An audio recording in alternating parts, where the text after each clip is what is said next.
you look at like the Mexico matchups, right? And you Yeah, see exactly. how Mexico is closing the gap there. So it's definitely worth seeing. And I'm wondering, because it's like in one half, you're thinking, okay, yeah, Jamaica looks good, but is this 2 years ago that was 9-0 in World Cup, in Olympic qualifiers? So, I mean, I'm not saying it's the same team, but what I'm saying is they're like 4 years older now. So it's a conversation, well, 2 years older. So it's a fair conversation to kind of have as to how well they're progressing. I mean, they're definitely bringing in players. It was interesting watching like some of the Jamaican streams, and they'd be like, "Yeah, Shaw's just not fit." And I'm just like, "Oh yeah, but she's at Man City," and then everything was like, "Ah, yes. Well, see, she hasn't been getting good playing time." See Janine Becky, so it's a Hmm. thing. I have no other words other than that. So The maybe Ellen White problem. it's a thing. It's definitely a thing where you're like, yeah, but they have depth. You're allowed to use it. You're allowed to use your bench. It's not a terrible thing, but I mean, let's get into. We can talk on tangents for a while, but let's definitely All get right. into everything that's happening. So, April 8th, April 11th, we have the celebration tour that happened. Victoria and Vancouver, respectively. Vancouver on the 8th, 11th in Victoria. And a matchup against Nigeria, which for me, I was kind of excited to see because you don't get to see those types of countries often. And I think thinking about it beforehand, I was like, Nigeria is an interesting choice. But about 10 minutes into the matchup, in my mind, I was just thinking, oh, this makes sense. This totally makes sense. I know why Priestman will want to take this squad against that squad.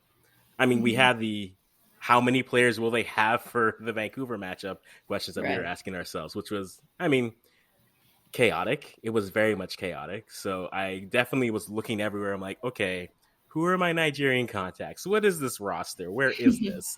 And they're like, yeah, it's supposed to be a 25-member roster. I'm like, okay, cool. Goes over, sees Alex, like, there are 13 players in Vancouver. I'm like, these numbers aren't they're not matching up, but I hope everyone makes their flights. But then you have with Nigeria, with a lot of countries, especially the African countries, you have players playing everywhere, right? Nigeria had players in the NWSL, they have players in Europe, they have players in their domestic leagues, they have players playing in Israel. So it was just like, yeah, you can't necessarily say we're all gonna fly to London and then we're all gonna fly there. It just didn't work out as well that way. But yeah, two interesting games. What were your impressions about hearing about Nigeria playing, but then also just kind of what the matchup possibilities could have kind of presented themselves with? Yeah, I thought it was a good choice in opponent. Bev was kind of saying after the Olympics and after the tournament in England that she's feeling very comfortable coaching against top opposition. So she wanted to kind of challenge herself in the group to play against opposition that wasn't in the top 15, 20 teams. So I think Nigeria's in like 30 something. So I think she's looking ahead to CONCACAF qualifiers and hoping that Nigeria presented a similar kind of opposition as they might face in the CONCACAF qualifiers, kind of a lower block. And yeah, I thought it was a good choice. And I was lucky enough to go to both games. So I'm happy to dive into that in the podcast. Oh, oh, yes, a very important detail that I totally forgot about. Tell me about Vancouver and Victoria. How was the experience? How were the crowds? How did Vancouver go? Especially now that there's reports that they're back into the men's 2026 bids for the World Cup. How did Vancouver kind of embrace it? I know I keep on asking questions and adding things to it, so I apologize. It's the ADHD in me.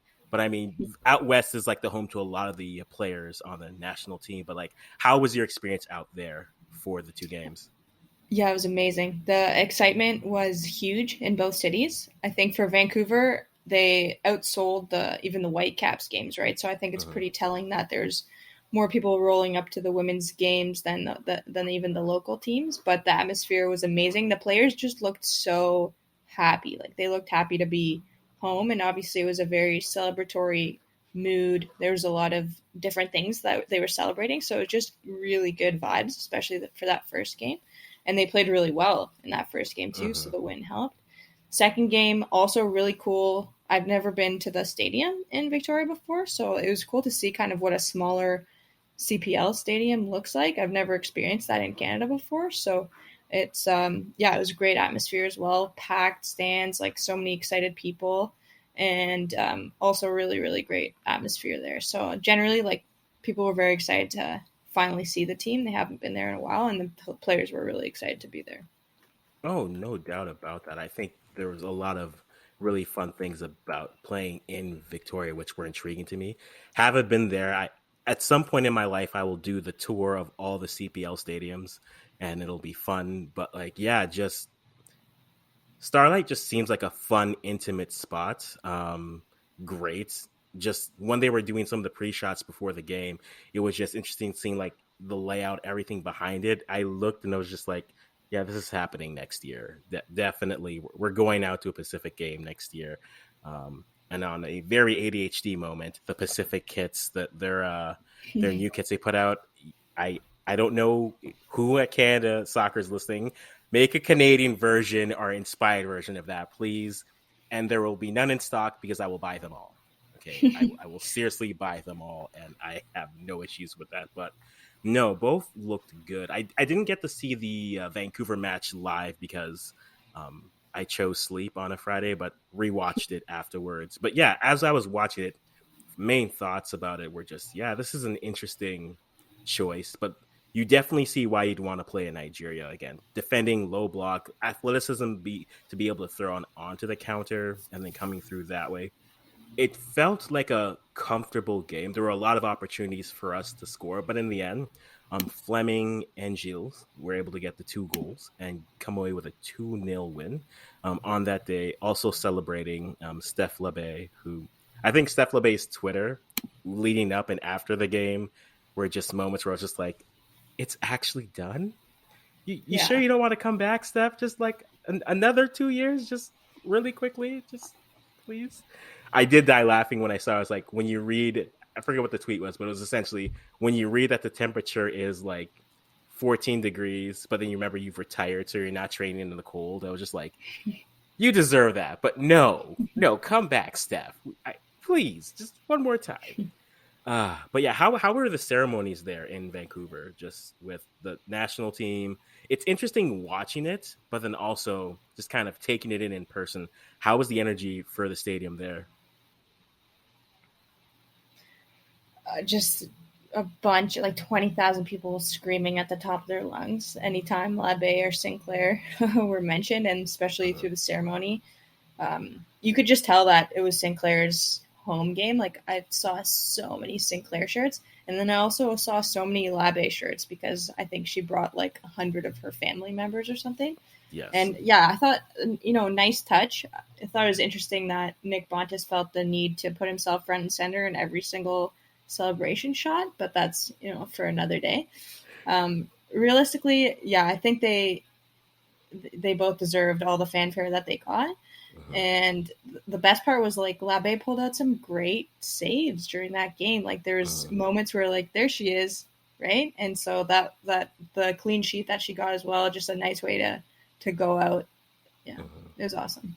It it really was. I mean, I you hoped Sinclair was going to get a goal. She got close, right? she had two. I think if you are a as again, I'm trademarking everything. All these names I'm seeing, I feel like are all you. So I give you the credit for all these names, but like everything that I'm going to see from Port Lanada, with Becky crossing to Sinclair, I was just like, how do I watch these games on a regular basis? NWSL, please make it That's right. easily accessible for Canadians, please and thank you. We'd like to watch. But yeah, just seeing the movement there and like, man, I think now we can actually start looking at the matchup itself because I'm just like, tell me everything. How is the food? How is everything? Okay, let's talk about the pitch here. Um, I think looking at that, it was great to see Becky on that. And I think between both games, the conversation, especially Kale and Kyle brought it up on the pregame, just where is Becky's best spot? And I think after this, it's probably not necessarily up as a winger, maybe a little bit further back so where she can traverse more, create and build up on the wings there. Ideally, maybe as a fullback. I'm still holding out hope for that three at the back with both. Lawrence and Becky on the wings in the midfield, pushing up with whatever combination into the formation goes. But no, seeing her being able to combine with Sinclair like that, honestly, not that you forget because she hasn't played so much. As a Canadian fan, you think to yourself, we know this is there. We just wish she could have gone out to the pitch more at Man City, but the move to the Thorns definitely opens up more playing time for her to get into more form and be able to play. But just movements, players, things that stood out to you on the pitch in Vancouver specifically. I know Becky definitely stood out to me, and Sink's off ball movement, just bar none. I kept on rewatching. I was just like, that's the thing that we're missing. And that'll lead into other things. But who, in terms of on the pitch, stood out to you? Yeah, I think in the stadium you really noticed Fleming a lot. Mm-hmm. You kind of noticed that she was everywhere in and around the ball. She really has taken that next step in terms of actually dominating games and wanting the ball, taking a next level step in terms of competitiveness and like really wanting to win. So I think Fleming stood out. Becky stood out as well. Her fluidity is something that continues to impress me. She ended up playing right back for a little bit in the second game, I think. But yeah, it's a good question about her position. Clearly, she has some kind of connection with Sinclair. It's really, really exciting to think about what they're going to do together at Portland for sure. Who else stood out? I'd say Quinn was a standout in both games, to be honest. The defense was solid. I thought it was interesting that Bev went with Riviere over Chapman again. So it really seems like Riviere does have a leg up at this moment. Yep. But yeah, Lawrence was good as usual. She's never bad. Kadisha's never bad. So yeah, I'd say if I had to pick three, probably Fleming, Quinn, and Becky. No, that's fair. I always overlook Fleming because I just see her, and Fleming disappears on the pitch for me in the sense that I see her there, and then there's like a calming presence of, oh, okay, this we're good. Just keep on. She's still running as we're currently tracking her. She's actually still running, but yeah, Fleming, the steps she's taken, and not only just at the Olympics, but before that, moving to Chelsea, getting everything done, and just seeing her continue to blossom there, you wonder almost what her ceiling is as a player. Like if we have reached peak Fleming, or if there's like another one or two levels coming, which I think there are for her, a player like her. She honestly has developed so well.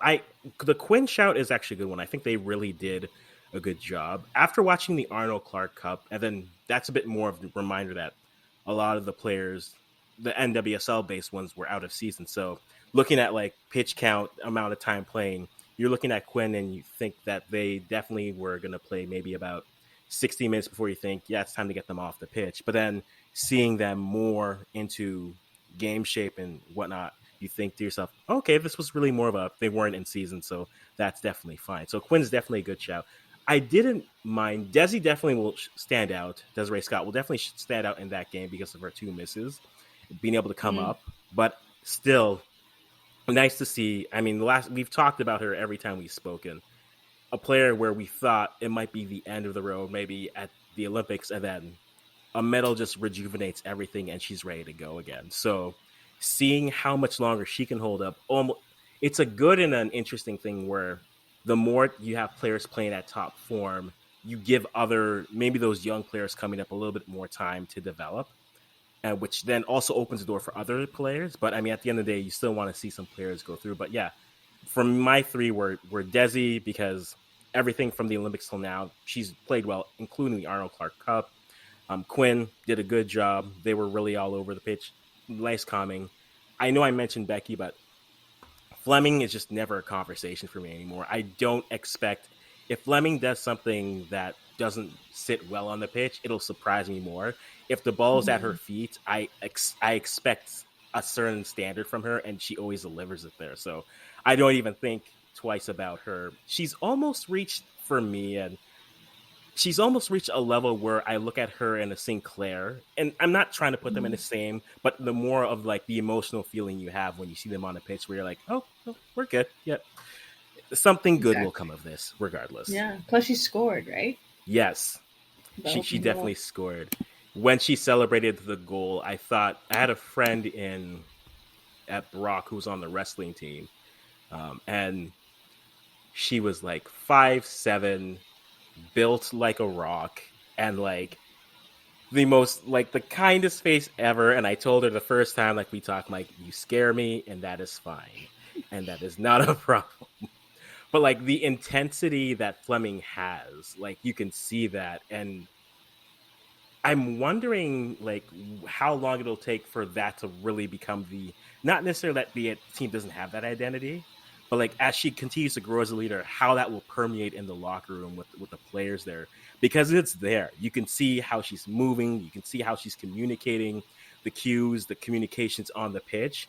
There's an intensity there, and when it goes from like that quiet, still intensity to outright vocal when it might feel more like her team. I am curious to see what that does for Canada on the pitch. Yeah, I think that's something she took away from Emma Hayes at Chelsea. She's mentioned Mm. it in a few interviews, just that step up in terms of the competitive nature and training and competing against the best in the world and like wanting to win. I think that's probably the biggest reason from the UCLA to Chelsea now. I think that's the biggest step. Most definitely. And then, so 2-0 that game goes. We're crying because Steph LeBay is not going to play again, but we get to send her flowers. Shout out to Rhiannon Wilkinson and the rest of the uh, LeBlanc and the rest of the players who were honored for Hall of Fames. All the names are just left my brain right when I said I Rhiannon Wilkinson. So it was like, and everyone else. Guys, everyone else. think You it's guys did. Yes. Timko and Randy something. Yes. Yeah. Yes. I should pull this up, but I could pull it up, but yeah, I shan't. I shan't do it. So that game ends. We have then the friendly on the 11th, and this one was, as someone who enjoys chaos, this one was probably a game where I said, what, conceding a goal in the 5th minute? Man, hey, adversity, free of charge. Let's go. Let's see how we deal with this. Let us see how we deal with this. And definitely by that point, Nigeria has more of their full squad there. They're playing. They do rotate a little bit in the second game. We didn't go over the starting lineups for that game, but there was no Lawrence in that game. They did start off with Haidema and as the 9 and Leon. Adriana had a good game in the first match when she was on the pitch, and man, I don't want to always have the Jordan Heidema conversation, but I do want to have it at some point. But yeah, we started off with what looked like a 4-3-3 with Becky as in the back, Chapman as your fullbacks, Zadorsky and Buchanan as your center backs, Kylie Sheridan with the start, Scott and Quinn in the mid, and then Nichelle, Leon, Fleming in the middle, and then Haidema there. You're in the stadium, you're seeing that. How do you think those players were able to kind of perform in that first half on the pitch? Yeah, so the field was definitely smaller. It's Mm-hmm. a narrow and shorter pitch. And so that I think helped Nigeria in terms of their defensive block because we had much less space to exploit. Mm-hmm. I think we noticed that Sinclair was non. We also I think noticed that Labe was non. I think both of those goals were not necessarily goalkeeping errors, but it's uncharacteristically poor defensive performance, I would say. Mm-hmm. And we also got scored on two set pieces, if I'm not incorrect, or two balls in, and that's also pretty atypical. But Mm-hmm. it was good to kind of see them up against a challenge, and you could see that they really rallied. You could tell that they wanted to get at least the win. In terms of performances, I would say up top, Leon was very. She worked very hard, very intense work ethic. Heidemann and Prince, I was a little bit disappointed in. In the midfield, I thought Quinn again did a good job. Fleming did a good job for sure. I think they a little bit struggled in terms of breaking that midfield line. Mm-hmm. And then in the back, I thought Zadorsky bossed it. She replaced Gilles pretty well. Chapman did okay. I think it's pretty clear that she has a little bit less offensive ability. Like I don't think she really even got one cross now that I'm thinking about it. Mm-hmm. And then on the other side, I like Becky as a fullback personally. I think she really brings something to the game. And so, yeah, I think the performance and the mindset wasn't poor. We conceded two bad goals, but it Yeah. was good that we were able to rally back. No, definitely. Again, off of set piece defending on that first one was just you can't fault Haidama mistimes the jump. When you look back at it, that's what happens. And then you have a loose ball in the box, and it's a scattering of kicks. As a keeper, that's the most chaotic spot because as the ball is coming to the ground, when I've been in those type of situations, I decide I'm about to get kicked or I'm diving frantically one way or the other. So choose your poison here, choose your adventure. So I didn't mind that one. The second goal that Nigeria scores just looked like it was just a miscommunication between D'Angelo coming in and the defender was coming in because it was like one of them both looked as if both were going to get it and then both didn't do it. It's a classic. Everybody thought somebody would do something, but nobody did. And then the ball's in the corner. And at that point, you're like, oh, okay, so more adversity for the free price of this evening. I'm not complaining. Let's see how they respond to this. But no, yeah, I think first half wise, I'm looking at Leon. I'm looking at Haidama. Leon definitely was working everywhere. She felt like a player that was literally just okay. She's up top. She's moved back in. Now she's trying to beat the ball to the keeper. Well done. And then we get to Prince was invisible to me. I didn't really notice Mhm. her on the pitch. I did notice Haidama because I think I've been having this conversation in my mind, and we've kind of had it briefly here. And the question is like, I think when Bev likes her 4-3-3, dropping the striker down middle, so almost playing her more as a false nine and create. And I think if you have a player like Sinclair there, that works because she can play off the midfield and she can create those opportunities that way. But if you're going to have the striker dropping, to me, I'm almost thinking, wouldn't Leon, like as much as Leon is that striker, but wouldn't a Leon be better suited for that? Or like a Chloe Lacasse, for example. Or if you're going to play a false, just play another attacking midfielder in that role. Not to say that Haidama can't do that. Her game is not, for me, her game is not there yet. She's better off as that out and out nine in the box, using her height for corners, set pieces, what have you. And I think asking her to create and to combine with the midfield, she has ability to do it, but I don't think that's necessarily maximizing her abilities and her skill set right now. And maybe maximizing her skill set and her abilities now is better for the team versus maybe developing. And it's a question of development and maybe becoming something greater. Or you can do these three things. We're going to put you in business to do these three things. And then, again, not to say that the player won't develop. Again, reminder, she's still young because, like, a lot of these players have been playing for a while. You feel like, man, I don't know if we're going to get anything from Haidaba. And then you're like, she's not even 21. Got you. We have time, Mhm. guys. We can relax. We have time. But yeah, Haidama, that was like the conversation I was having, and I was texting back and forth with Aaron. I was just like, "How do you think about this?" And it was like back and forth, like I know. So I don't know. What do you think about that? Am I wrong? Am I right? Again, I don't need to be right here, but what's your thoughts on just positioning and Haidama? Yeah, I agree that her best position isn't the false nine. I think Mhm. realistically she needs to be leading the line. But when Bev plays in that formation, she does play a little bit deeper. I think realistically she's not in the best form right now. She probably isn't at max confidence because she hasn't really been playing that much at club level Mhm. for a while now. And so, yeah, I agree with you. She's young.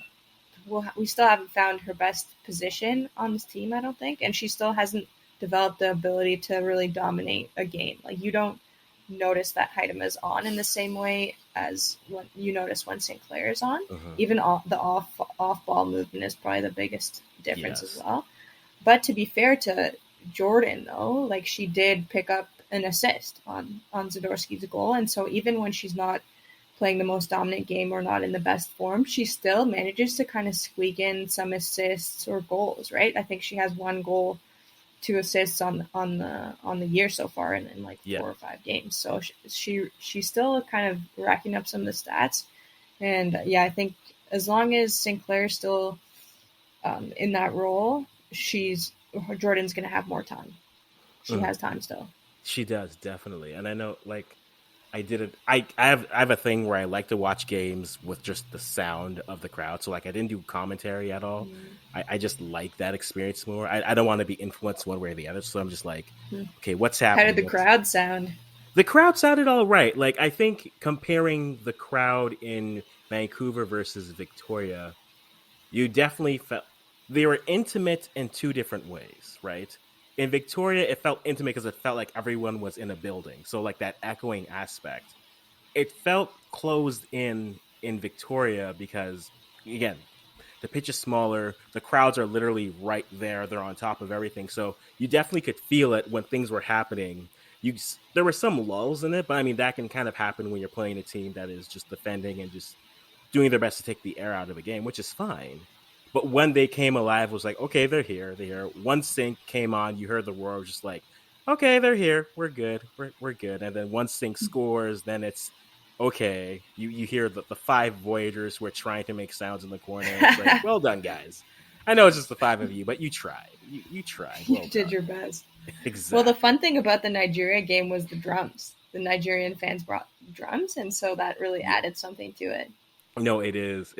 There's aspects about watching, which is why again being Ghanaian descent. So like when I see that, I'm like, that's home. That's just all the home, all the feels. Man, I was telling someone I did when I recorded with Adam last week. We were talking about like the Nigeria Ghana matchup, and like the stadium where they played. My aunt literally has a house right outside the stadium for where they played. So I'm watching that on YouTube. I'm like, it's home. It's home. I literally would see this for an entire summer. This is so fun. This is amazing. That's awesome. But yeah, but like honestly, having that really does bring it. And I think if you're gonna have that type of environment in Canada, you might as well just get Nigeria there to kind of counteract with the five again, the five Voyagers guys. You try. You really did your best there. But that I don't the get it though. Like the Voyagers are supposed to be a fan group for both teams, but every women's game that I've gone to, they've just been in such pathetic numbers that like it might as well not be there. it is a trend that I have noticed. And I don't know if it's just the expectations going to it, which kind of bothers me because I think the game day environment is built by the Voyagers. So if there are a chance, and I was seeing on Twitter, and it's a fair point, if you're going to be there, do a better job at communicating, right? If there are a chance they need to know, do a better job. I knew all the chants that were going to happen for the Jamaica Canada matchup for the World Cup because everyone was sending them. People were like DMing me messages like, if you're going to be there, know these things. I'm like, I'm going to be in my basement, but thank you still. I love it. But I think it's unfortunate because I feel like for that team and on the women's side, it's like if anyone deserves that environment, it's definitely them. You should it shouldn't have to feel like you and again, no insult on the people who are doing it. It shouldn't have to feel like you have to rely on the people who are doing the wave to get everyone excited for a game and get the energy up. There are Voyagers there and like looking in the Vancouver one, it was just like, you guys could have brought more than five, but apparently you didn't. We all have lives, that's fine, but I think there's definitely another level that they can definitely hit in terms of creating that game day experience for all national teams, not just the men, all the national teams, especially the ones who win things on a international Right, level. right. So Exactly. And so, I mean, I went to the men's qualifiers. I went to like four of the games, and like mhm, it could not have been more different, just volume wise. You know what I mhm. mean? And like the chanting and the flags, even like every single section in the Hamilton game had like dozens of flags. I didn't see one Voyagers flag at either of the games this time.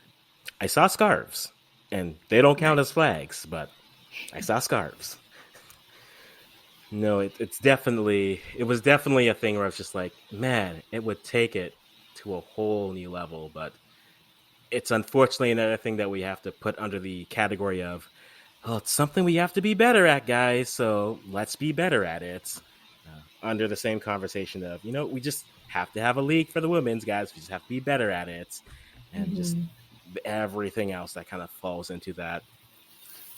It's not even a shucks go lucky, but just like we wish it was better, but we could just do better at it. So that's kind of where it sits and where it fills. Second half of this game, I know we kind of covered some of the goals. We kind of covered there. We had, where's my game recap? There's my game recap. Oh, right. So Sabrina D'Angelo comes in. That was fine. Deanne Rose came in. Grosso came in. Sinclair came in. Gabrielle Carl came in. And according to Google, Zoe Mackenzie Shabbat Burns came in. Shabbat. Shabo, Cabo, I'm not sure which one it is. Totally unrelated. I have this thing where like I was going through when I did a live for the U20 men's team. I was reading a name and then I forgot that I could speak French. So I'm reading a Mm. name like Luc Deforgue de Rol. And then I was like, he's born in Paris. Luc de Fougeral. Okay, we're here. Like, why are we Easy. struggling? Why are we struggling? I But think one of her parents actually is from Quebec, so probably it is the Quebec or the French pronunciation. Yeah, I thought it was great. She made her debut. I guess I was a little bit surprised that Bev did end up giving her debut in a game like that because other players that she could have used didn't get in. yeah. But I thought she did pretty well. She wasn't as dominant, obviously, as she was with the U20s. Mm-hmm. I didn't know she was actually right-footed. I thought she was left-footed. Maybe she uses both.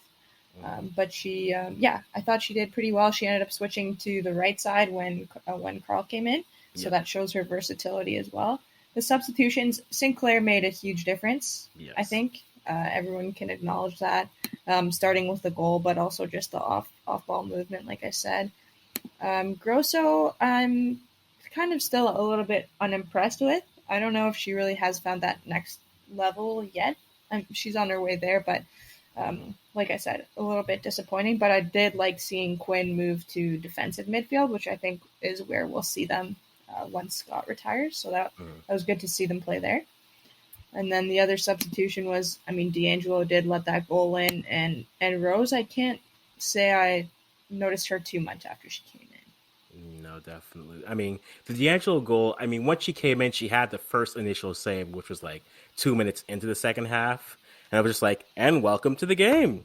Welcome. Just outretch, stretch, and do what you got to do there. No, I think, yeah, Singh coming in, that goal, the entire buildup of that goal, I was sitting there and literally I was just like, this is reckless, guys. What are you? That was reckless. You know, the second I saw Sinclair, like the goalie's passing to the center back, I'm like, don't, this is reckless, guys. Just clear it. Just no, you're not going to. Okay, tie game. Cool. Tie game. We're here. This is lovely. But yeah, in terms of that, I'm happy. Again, off initial, you said this on Twitter and it's true. I'm surprised out of the U20s, only Zoe was able to get called up here, which I'm not sure if that says more about what the fullback depth currently is versus not. I still think the fullback depth is pretty good. But I think that was initially before moving Becky back there. I think with Becky back there, it does build you a little bit of time. I'm still crossing my fingers for that three at the back, that 3-4-3. It'll work. Yeah, I would have thought that we'd see it. Honestly, I thought we would see it this window, but we didn't. They only called back three. They only called up three center backs though. So like, unless you're gonna play all three in the second game and then kind of go with it that way, or they could have put Quinn there. I thought initially because that's when I was like, okay, maybe they can put Quinn there, or they could put Desi back there and let them. Schmidt can play there as well. Exactly. So giving yourself that flexibility to try it, and that way you can push up a little bit more. That wouldn't have been a bad idea. And then plus, it's akin to like what the men did against Costa Rica, where they started Tiba in the middle, because you're playing a team that's going to defend, so you're not as afraid to push up a center back into the fray while leaving Buchanan and whether it's I can't say names today, apparently. Wow. Come on. You can do it. Say your words. Big words. There we go. Stratogatkis. No. Who am I thinking of? What am I doing? Zadorsky. Sorry. See, this is Aaron's fault, okay? Because Aaron's been such a Stratogatkis like fanning that in my mind I'm like, I want to see her. Which, by the way, comes to the point you didn't mention. I was a little bit disappointed we didn't get to see her. I thought she Hmm. could have offered something interesting, and especially in this type of environment, what better way to see how good a player can play than it's like, hey, we're chasing the goal.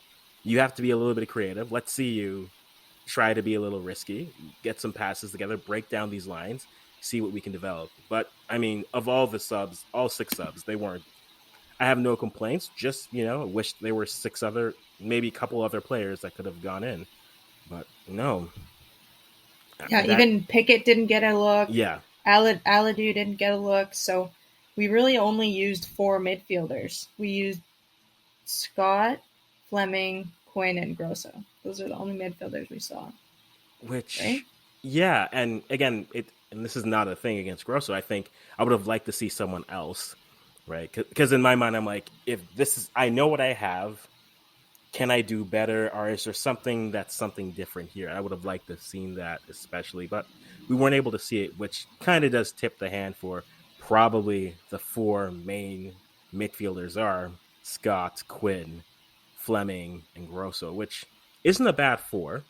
I'm not sure what the squad limits are for CONCACAFW. I would assume it's 23, Yeah, I think so. but that still gives you that number. Kind of wish, unfortunate with Aaron McLeod's injury beforehand as well, just because it would have been nice to see her maybe go three. But I mean, if I'm reading the tea leaves, we've seen Sheridan and D'Angelo twice now, right? So it feels like that's the tandem that you're working with. So I mean, Mary, maybe maybe there's a chance for McLeod to get back in, but right now it's looking like the goalie tandem is Sheridan and D'Angelo, which again, as the Welland person that I am, I don't mind that whatsoever. No, I think Sabs is pretty good. She's taken a few steps in Sweden, Hmm. kind of more commanding in the box, good presence in the box for sure. I asked Erin McLeod actually field side how her knee was because she was signing my shirt and she was like, "Oh, it's okay. I'll be back in about like 3-4 weeks." Okay. So it looks like it was nothing major. Maybe it's just something that's been nagging her. Hmm. But I agree with you. I think those are the top two, and I think Sabs is actually closer to Sheridan than some people might think. Interesting. For for purposes of Welland pride, I'm going to cherish that thought and never let it go. But no, that's a good point to bring up because I mean, after you would expect it to be Sheridan, but hey, if Sad is closer than we were probably thinking, that does open it up. So a win and a draw. Do we count the Mexico games as the celebration tour, or do we just count them as friendlies? That was the celebration away tour, I guess. Okay, so then the complete celebration tour is 3 wins, 2 draws, and a loss, which isn't terrible against a co-host of the World Cup, arguably the third best team in CONCACAF and the best African side. I Yeah. don't mind that. I don't mind that at all. We're not throwing shade at the US for playing Uzbekistan. We're just saying that I don't mind it at all. I don't know why I have to bring them up because now it seems like I am throwing shade at them. But regardless, I think it's a good challenge, and I think the New Zealand matchups were great, but playing Mexico and then following that up with Nigeria, you definitely see where like some of the, I know you didn't catch most or any of the CONCACAF qualifiers for the women's, but the top teams, I mean, Mexico showed their class as per usual. Your Jamaicas, Costa Ricas, your Haiti just apparently just chose violence and chose goals every game. There were like three teams who got beat like 20-0, and it was just like I don't know what this means, but good luck everyone else. But yeah, that it does make it interesting on that aspect. Some teams are going to defend well and they're going to have the athleticism to counter, which is why I think 10 minutes into the first Nigeria matchup, I said to myself, this matchup makes sense.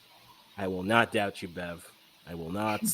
Not a problem. So I think there were some talks that potentially there is another friendly, maybe two coming up in the June window Hmm. before the CONCACAFW, which is July 4th to the 18th. The draw for that is April 18th, which should be, according to my trusty calendar, when it's my phone, guys. It's definitely my phone. It will be, I think it's Yeah, it's the Tuesday. It's Okay. next week Tuesday, which this is also going up next week Tuesday. So our Today. on podcasts will go up on Wednesday. On the YouTube, it'll be up on Tuesday. So depending on when you're listening to, the draw's already set. So editing magic, guys, and here are the matchups. Wonderful. But no, I think how they have it set up, according to the one article I read, so Canada and US are in their own pots, so then they're putting in pots based off of ranking. So Costa Rica and Mexico are in pot two. Trinidad and Haiti are in pot four, and Jamaica and Panama are in pot three. It makes it interesting because I've been on a lot of Jamaican streams and talking. The thing I've been saying is you probably want to avoid the group that Mexico is in, just Hmm. because based off where they are, the top four teams in the groups, so one and two, both make it automatically to the World Cup in New Zealand and Australia. To which, if I'm saying this now, Kate, if you need tickets because Canada has not lost a match that you've played, get into these DMs. I will pay your fare. The goal World Cup is coming to Canada. Okay, so bring that trophy home. I will pay to get you to Australia if you guarantee us wins. I will do so. But yeah, so the top four move on, and then the third place is again hasn't been confirmed yet because one article says the CONCACAF rules say the third place teams in each group play each other and they become the point five and they play the intercontinental playoff. The other article I read said both third place teams go to intercontinental playoff. So if you finish in third, like I said in my previous video, you are still eligible for the World Cup.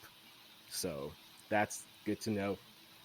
But then with CONCACAFW, semifinalists play the finalists. The winner automatically goes to the Olympics, the Paris 24.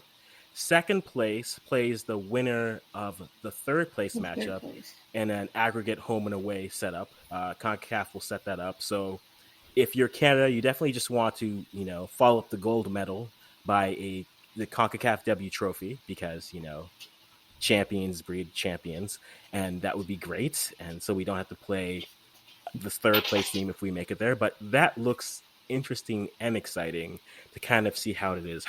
Again, not having watched any of the teams, but based off of what you know of them going through, are you pretty confident that Canada is making it to the World Cup? Do you have concerns? More importantly, we kind of mentioned this. How do you see that gap between the top two and then the remaining six? Is it closing? What do you think?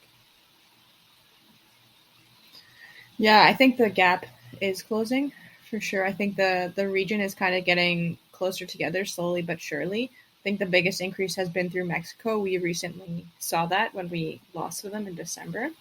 And so I think we probably are going to the World Cup. I don't think we'll mess that up. I think if we don't win the gold in the CONCACAF it realistically could get a little bit dicey if we have to play Mexico, for example, in that aggregate score game to get to Paris. But I think realistically, we do have a very good chance of making both tournaments. And in terms of who I would want in the group, I agree avoiding Mexico would be good. I think my second one to avoid would probably be Jamaica if we could. Hmm. If we could avoid Jamaica and Mexico, that would be great. I just remember Jamaica from the 2019 World Cup. I thought they actually played quite well. Mm-hmm. It's definitely a program that has definitely been growing. You see Kadisha Shaw at Man City, Tiffany Cameron, the Mississauga native, who scored a goal there, and it's just been you see them coming. You worry about them because they are under the same federation that the men were. So you hope that the men that they don't bottle it up like they did with the men and have it turn terrible. Because for them to make two straight World Cups would be great for their program. The funding that it gives them, and plus it opens doors for other players, especially with the opportunities for potential duels that they have access to, not only in England but also in North America specifically. There's definitely a lot of players that come through. The collegiate system is the feeder system to most of CONCACAF, and I think if you add Mm-hmm. in the Canadian Premier League for on the women's side, that creates more opportunities. I mean, the way that because I follow some Jamaican content creators, they're just like, yeah, this lady is playing League One in BC, and they signed for this club for the thing, and I'm just like, Well, they're taking our League One seriously. Man, just wait until we have a league. It'll be a thing. But no, I definitely shout that out. Mexico definitely is a team I'm wondering what Costa Rica gives us though. That is a Mm, team that I've been curious with because they've yeah, fair definitely. enough. I mean, they are ranked fourth in the region for a reason. So it's like almost. It's definitely feel like they definitely. Yeah, they're there for a reason. So I want to see how they're able to perform in another group and see what the gap between the fourth and fifth and third and sixth. That is what I'm curious about. And then that team. I mean, Haiti put up a bunch of goals, so I'm wondering if they're able to come through with that. But I mean, ultimately, it is the question of how well can you adapt when you're in a round robin like that. I always say it's how quickly can you make the other team do the thing they don't want to do first, and if you can do that, then that you basically have a good control of the game and what's going on there. So we'll see. Yeah, I Looking, guess we'll yeah, find out July 4th to 18th, right? we will We're looking forward indeed. to it. Yes, and so there's that on July 4th to the 18th. Also, there's the U17Ws, which starts on the 23rd. So Hmm. that is definitely something that will be all the fun to watch. Still wondering where we're going to be watching it from, but we'll definitely try to keep everyone posted once we have a little bit more information on that. But there's U17 coming up for if you're in Canada, Ontario specifically. League One starts this coming weekend.